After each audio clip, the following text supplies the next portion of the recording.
Bem-vindos à quinta aula do curso de Processamento de Materiais Cerâmicos, a quarta sobre sinterização. Nós vimos nas aulas anteriores que a sinterização começa com um compacto verde.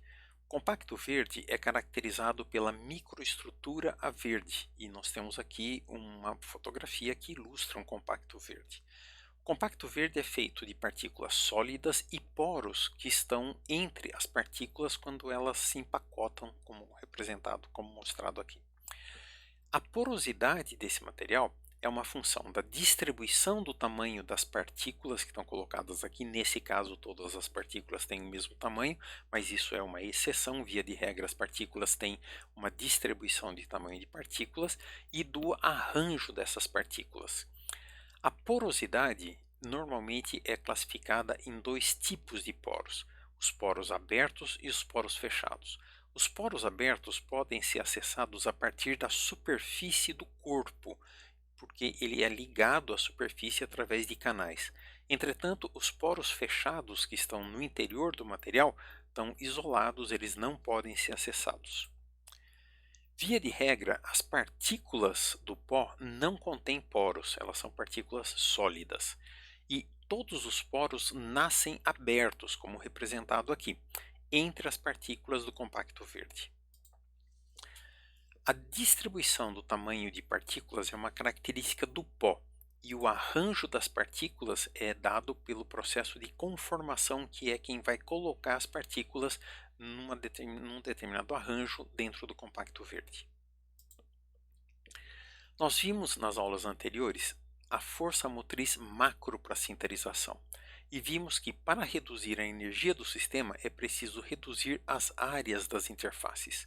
Essa representação aqui então mostra a energia das interfaces. Nós queremos reduzir essa energia e ela é dada pela energia por unidade de área vezes a área das interfaces. A energia por unidade de área, como nós já vimos, é uma constante termodinâmica que só depende dos materiais que estão em contato na interface. Portanto, para reduzir a área, nós temos uma competição entre dois mecanismos que vão consumir a energia superficial do material. E esses dois mecanismos são o crescimento de grão e a densificação. Ou seja, durante a sinterização existe uma competição entre esses dois mecanismos, o crescimento de grão e a densificação, pela energia superficial do pó, com o qual nós começamos o processo de sinterização. Nós vamos ver isso com mais detalhes nesta aula. Como nós vimos também em aulas anteriores, não existe mudança de formato se os átomos não mudarem de lugar. Portanto, vamos começar vendo os mecanismos de sinterização que mostram quais são os possíveis caminhos que os átomos podem percorrer para produzir as mudanças que constituem a evolução da microestrutura durante a sinterização, que é o tema central de interesse nosso aqui. O primeiro caminho tira átomos Bom, primeiro nós temos uma configuração, então três partículas em contato colocadas aqui, e estes são os caminhos representados aqui. O primeiro caminho tira átomos da superfície desta partícula, eles andam pela superfície e são depositados no ponto de contato entre as duas partículas aqui. O caminho 2 tira átomos do mesmo lugar e deposita no mesmo lugar, só que agora, ao invés dos átomos virem pela superfície, eles vêm pelo interior, ou seja, pelo reticulado cristalino. O mecanismo 3 fundamentalmente tira átomos da mesma região da superfície, formam um vapor, os átomos evaporam, criam uma pressão parcial de vapor aqui e eles condensam nessa região. Ou seja, os mecanismos 1, 2 e 3 tiram átomos da mesma região e depositam na mesma região. Os mecanismos 4 e 5 tiram átomos agora que estão no contorno de grão que está nascendo entre essas duas partículas que estão aqui. E no mecanismo 4, os átomos então andam, eles se difundem pelo contorno de grão. No mecanismo 5, os átomos saem do mesmo local, só que agora eles andam pelo reticulado cristalino. E o mecanismo 6, que é menos importante, é feito pelo deslocamento de defeitos encontrados na rede cristalina que podem migrar e ser anulados aqui. Como esses mecanismos contribuem para a evolução da microestrutura? Como representado aqui, O mecanismo de 1 a 3 leva ao crescimento do pescoço sem densificação. Eles estão tirando átomos dessa região e desta região, que é a mesma, e depositando aqui, ou seja, está fazendo com que o pescoço cresça aqui. Os mecanismos 4 e 5 levam à densificação, porque eles estão tirando átomos que estão separando essas duas partículas que estão aqui, e com isso eles depositam aqui também, fazendo com que o pescoço cresça, só que com isso eles aproximam essas duas partículas. É claro que o mesmo vai acontecer em relação a essa terceira partícula que está colocada aqui.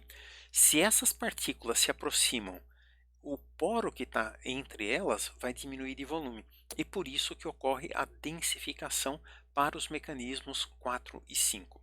O mecanismo 6, como a gente havia comentado, é irrelevante. Os mecanismos de densificação é que vão permitir a diminuição da porosidade, como nós vimos em aulas anteriores, tem um efeito muito grande sobre um número muito grande de propriedades dos materiais e é de grande interesse. Eles levam à retração da peça. Como nós vimos na aula anterior, o volume da peça é dado pelo volume de sólido mais o volume de poros. Se o volume de poros diminui com a densificação, existe a retração, a peça diminui de tamanho. E o crescimento de grão? O crescimento de grão, que também vai acontecer simultaneamente, como nós já mencionamos anteriormente, ele vai levar à diminuição da área do contorno de grão através do crescimento de grão. Ele vai aumentar a distância de difusão, porque se nós aumentarmos a escala, o tamanho disso daqui, essas distâncias aumentam, e por isso nós vamos precisar mais tempo, porque em determinadas circunstâncias termodinâmicas, condições termodinâmicas, a velocidade com que os átomos se movimentam está fixada. Só que se as distâncias aumentam, nós vamos precisar mais tempo para que as mesmas mudanças aconteçam. E ele vai diminuir a curvatura, que é a diferença de pressão que vai funcionar para que as interfaces curvas se movimentem, como também comentado nas aulas anteriores. Vamos ver em mais detalhes os mecanismos de sinterização que levam à densificação. Para isso, nessa representação, nós temos agora aqueles mecanismos de difusão que nós mostramos no slide anterior, só que aplicados ao poro que se formou no ponto de contato entre as três partículas aqui.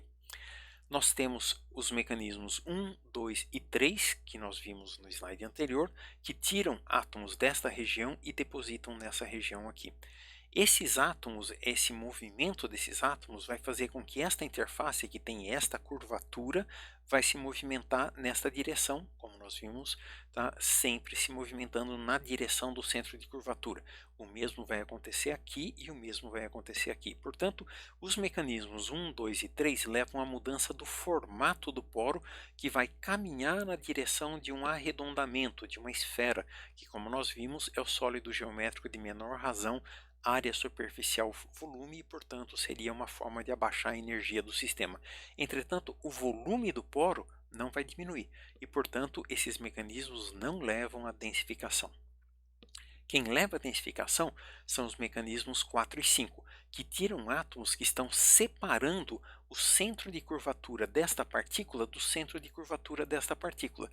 Então, conforme os átomos que estão colocados aqui vêm para este poro ou vão para este poro que está colocado aqui, as duas partículas vão se aproximando. Dá para perceber que é preciso que esses átomos saiam daqui para que essas partículas se aproximem. O mesmo vai acontecer em relação a esta partícula que está aqui. E quando essas partículas se aproximam, o volume do poro que está colocado aqui vai diminuindo. É por isso que os mecanismos 4 e 5 é que levam à densificação. Só que a densificação exige a eliminação do volume de vacâncias que estão constituindo o poro. Se nós pensarmos que existe um reticulado cristalino aqui, todos os átomos estão sempre alinhados. Quando nós chegamos na superfície, o próximo átomo que deveria estar aqui não está, portanto é uma vacância. Portanto, nós podemos dizer que o poro é um poço de vacâncias, e se nós não eliminarmos essas vacâncias, nós não vamos diminuir o volume de poro. Como essas vacâncias são eliminadas? Conforme os átomos migram para este ponto através dos mecanismos 4 e 5, nós temos a migração das vacâncias, elas se difundem na direção oposta. Só que até aí, se as vacâncias se movimentam para lá e os átomos para cá, o poro só vai mudar de lugar. Isso não é suficiente. Para que haja densificação, as vacâncias precisam ser eliminadas. As vacâncias vão ser eliminadas e aí é que os átomos migram para cá e, portanto, eles vão enchendo, por assim dizer, o poro, e as vacâncias que constituíam o poro migram na direção oposta e são aniquiladas aqui. As vacâncias só podem ser eliminadas nos contornos de grão. Nós vamos ver isso com mais detalhes posteriormente nesta aula. Os poros nascem nos contornos de grão. Portanto, basta manter os poros nos contornos de grão para que as vacâncias que constituem os poros sejam eliminadas. A densificação leva à aproximação dos centros de curvatura. Então, uma das formas de medir a densificação é medir a distância entre o centro de curvatura das partículas. Conforme o poro vai diminuindo de volume, o centro de curvatura das partículas que estão se tocando vão se aproximando. Para tentar entender melhor a sinterização, tentou-se modelar a sinterização. Entretanto, devido à sua complexidade, não há uma teoria capaz de descrever todo o processo de sinterização. E o Cobo, em 1958, criou os chamados estágios de sinterização para que os modelamentos pudessem ser feitos para cada um desses estágios. O primeiro estágio, o estágio inicial, consiste na formação dos pescoços, como é mostrado nessa figura aqui. Dá para perceber as partículas se tocando e a formação do pescoço que está se formando aqui. A densidade relativa aumenta de 60% para 65%. No estágio intermediário, nós temos poros na forma de canais cilíndricos. Nós podemos perceber aqui, então, três partículas se tocando. A quarta partícula que estaria aqui em cima saiu para a gente conseguir ver. E aqui dá para perceber o canal que está formado, como se fosse um canal cilíndrico que conecta aquele poro que se forma entre as partículas com o meio externo. Por isso esse poro nasce aberto, como a gente já comentou em slides anteriores. A densidade relativa aumenta de 65% para 90%. Átomos difundem na direção dos poros cilíndricos e as vacâncias na direção contrária. Então, os átomos vão migrar, vão se difundir para esta região, para vir diminuindo o diâmetro ou o raio desse canal que está se formando aqui, e as vacâncias migram na direção oposta e, como nós mencionamos, vão sendo aniquiladas. Para tentar representar isso e tratar sobre o ponto de vista de modelamento, o Cobo criou então o chamado dodecaedro, que não criou, ele usa os dodecaedros, e que nós temos a representação aqui, seria uma forma de preencher completamente o volume do material. E aqui nós teríamos um grão e aqui nós teríamos os canais que estão se formando, que seriam esses canais que estão colocados aqui. Essa é uma forma idealizada para poder modelar a sinterização. O estágio final da sinterização só tem poros fechados, ou seja, quando nós conseguimos agora fechar esse canal que está aqui, como nós colocamos, ele vai diminuindo o seu diâmetro e chega um ponto em que esse canal se fecha. E a partir do momento que os três canais se fecham, esse poro ficou isolado dentro do material. Então, só temos poros fechados, ou seja, o que separa o estágio intermediário do estágio final é o fechamento dos canais que dão acesso aos poros. Por isso, só temos poros fechados. O aumento da mobilidade dos poros e contornos de grão, como nós vamos ver com mais detalhes posteriormente. Usando esses modelos que foram criados para entender o processo de sinterização, vários mecanismos foram propostos, vários modelos, e a vantagem desses modelos é que eles permitem identificar quais são as variáveis envolvidas e qual é a importância dessas variáveis. Vamos olhar então no estágio intermediário, que é o que mais contribui para a densificação, leva de 65% para 90% a densidade do material, e o modelo permite prever a taxa de densificação, ou seja, a velocidade com que os poros são eliminados, e mostra que ele é uma função do diâmetro dos grãos e da temperatura do material. Isso é descrito pela equação de Arrhenius, essa equação que está colocada aqui, que é muito comum para a gente conseguir seguir a cinética de reações químicas. E ela dá qual é a taxa de densificação. Ela começa então com uma constante que está colocada do lado de cá. Nós temos o Q, que é a energia de ativação dos mecanismos de difusão. Cada um daqueles mecanismos de difusão que nós vimos nos slides anteriores tem uma energia de ativação, que é a energia necessária para que ele comece a atuar.